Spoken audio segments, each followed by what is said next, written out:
Abdul Muttalib দেখলে লাঠির জোরে এখন আমার কম, একটা ছেলে শক্তি বেশি, পড়া তো অনেকগুলো, চলতে হলে তো একটু লাঠির জোরও লাগে। বাবার চোখ তুলে গেলেন, বাবার মালিক আল্লাহকে ডেকে বললেন, হে আল্লাহ, আপনি যদি আমাকে 10টা ছেলে দান করেন, একটা আপনার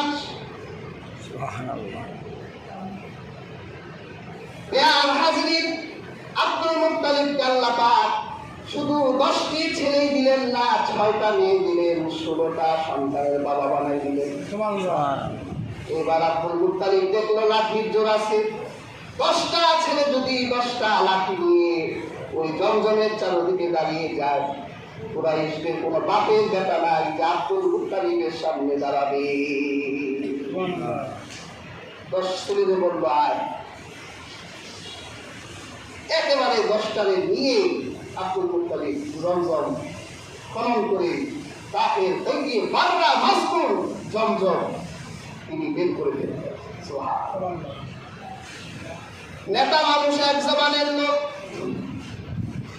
সন্তানগুলোকে দাঁড় করালেন, বাবা আজ থেকে অনেক বছর আগে আমি কাবার আল্লাহর সামনে দাঁড়িয়ে মান্যত করেছিলাম, যদি তিনি আমাকে 10টা ছেলে দান করে একটা জবাই দিব।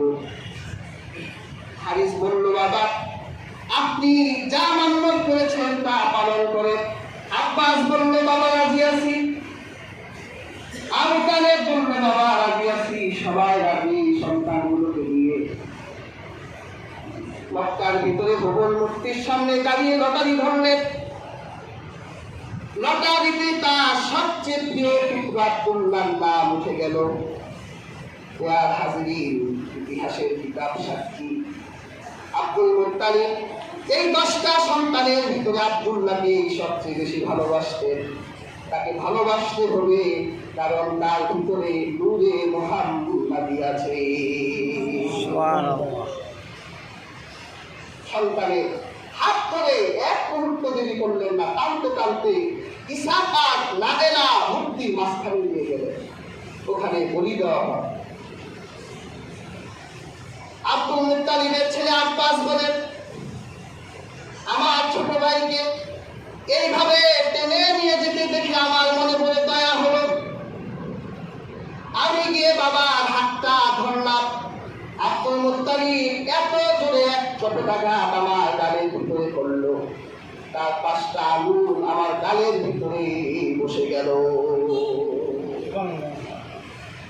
মান্যত তুলনে কত ব্যর্থ প্রতিজ্ঞ। কুরাইশরা একটু দূরে ছিল, দৌড়ে আসছে, আপনি করেন নাকি? বললো এটারে জবাই দিব। কেন? এটা মান্যত ছিল কাবার প্রভুর সাথে, এটারে জবাই দিব। কুরাইশরা বলল না, আপনার ছেলে আব্দুল্লাহর চেহারার দিকে তাকালে আমাদের ক্লান্তি দূর হয়ে যায়, আমাদের ক্ষুধার যাতনা দূর হয়ে যায়। যদি আপনি মানুষ মারার এই রুসম রেওয়াজ কায়দা কানুন চালু করে ফেলেন, তাহলে এই আরবের বুকে মানুষ বলি দিতে দিতে আরবের বুকে তো মানুষের অস্তিত্বই থাকবে না। এর যে আপনি মদিনার হেজাজের এলাকায় এক জ্যোতিষী নারী আছে, তিনি তাওরাত ইনজিলের বিজ্ঞ আলেম, তার কাছে যান। আব্দুল মুত্তালিব আব্দুল্লাহকে নিয়ে সেই হেজাজের জ্যোতিষী নারীর কাছে গেলেন। জ্যোতিষী নারী বললেন, আব্দুল মুত্তালিব, তোমাদের মধ্যে মানুষের মুক্তিপণ কত? একজন মানুষ যদি হত্যা করে ফেলে তার জীবনের মূল্য কত? আব্দুল মুত্তালিব বলল, 10টা উট। যাও তোমার সন্তানকে নিয়ে লটারি করো, যখনই তোমার সন্তানের নাম উঠবে না, উটের নাম উঠবে, তখন লটারি সমাপ্ত করবে। যে কয়টা উট উঠে ওই কয়টা উট তোমার সন্তানের বিনিময়ে জবাই করে দিবে। 10টা উট, 20টা উট, 100 উট, এবার উটের নাম উঠছে। আমি চিন্তা করে দেখলাম 10 বার অপেক্ষা করতে হলো কেন? তাও চিন্তা করে দেখলাম কারণ রাহমাতুল্লিল আলামিন।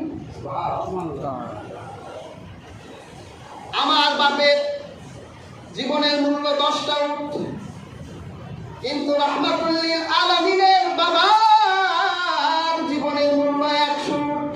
সুবহানাল্লাহ। রাহমাতুল্লিল আলামিন যেমন দামি, তার বাবাও তেমন দামি। ইয়ার হাজির, আব্দুল্লাহর পরিবর্তে 100 উট জবাই করা হলো। সেই জন্য রাসূলুল্লাহ বলেছেন, আমি 2 জবিহের পুত্র, মানে আমার 2 জন পিতা আছে যাদের 2 জনকে জবাই করা হয়েছিল। ইয়ার হাজির, হযরত রাসূল করিম সাল্লাল্লাহু আলাইহি ওয়াসাল্লামের দাদা চিন্তা করলেন, আব্দুল্লাহকে আর এইভাবে একা একা রাখা যায় না, বিয়ে দিতে হবে। নিজে যেই গোত্রে বিয়ে বসেছে, সন্তানকে সেই গোত্রে বিয়ে দিলেন। কারণ তিনি একবার শীতের মৌসুমে সিরিয়া সফরে গিয়েছিলেন। তিনি সিরিয়া যাওয়ার পর সেখানে এক বড় আব্দুল মুত্তালিবকে দেখে অবাক হয়ে গেলেন। এই যুবক দাঁড়াও, আমি কি তোমাকে একটু সার্চ করতে পারি? আব্দুল মুত্তালিব বলল, করেন, কিন্তু লজ্জা স্থান ছাড়া যা দেখতে মন চায় সব দেখতে পারেন। ওই গণক আব্দুল মুত্তালিবের হাত দেখলেন, শরীরের বিভিন্ন অঙ্গ প্রত্যঙ্গ দেখে বললেন, আমি তো তোমাকে দেখে অবাক হয়ে গেলাম, তোমার এক হাতে নবুয়ত আর এক হাতে রাজত্ব দেখতে পাচ্ছি। সুবহানাল্লাহ। যাও, বনু যুহরা গোত্রে গিয়ে বসবে, ওই গোত্রে একটা কন্যাকে তোমার ঘরে আনবে। বনু যুহরায় বিয়ে করেছিলেন।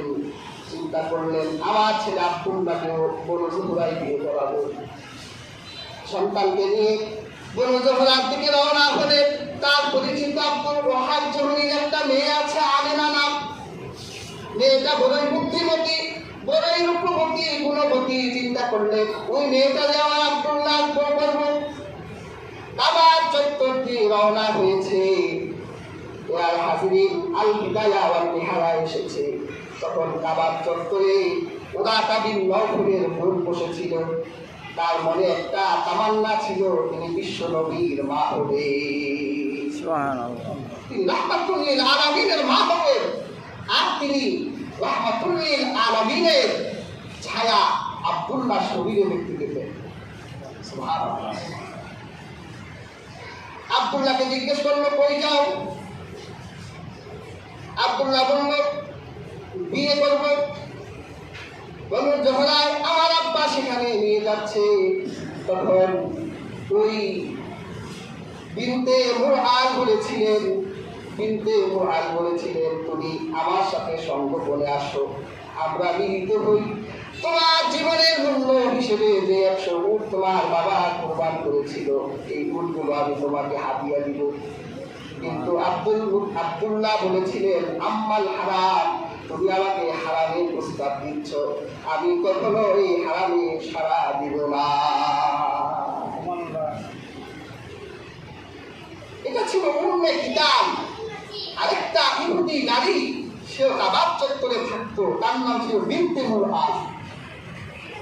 সেও আব্দুল্লাহকে ডেকেছিল, কিন্তু আব্দুল্লাহ সাড়া দেয়নি।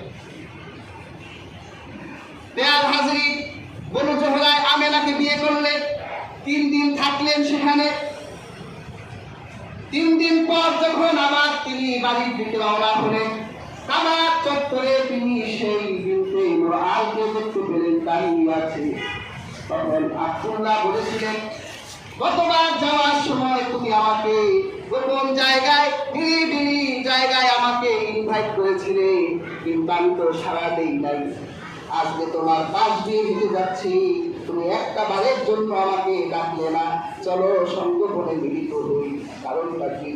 তখন সেই নারী বলেছিল, রে আব্দুল্লাহ, তুমি কি আমাকে চরিত্রহীনা নারী মনে করেছো নাকি? আমি তাওরাত ইনজিলের একজন আলেমা, মা হাওলাহু কাআদাইল বাদরি। আমি তো এই জন্যই তোমাকে ডেকেছিলাম, কারণ আমি তোমার চারিদিকে পূর্ণিমার একটা স্বচ্ছ নূরের আলো দেখতে পেতাম। পাই না। কারণটা কি বলো? আমি তো বড় জোহরায় আমেনাকে বিয়ে করে ফেলেছি। আরে আমেনা তো বড়ই ধন্য, কারণ সে স্বচ্ছ নির্মল চালের মালিক হয়ে গেল।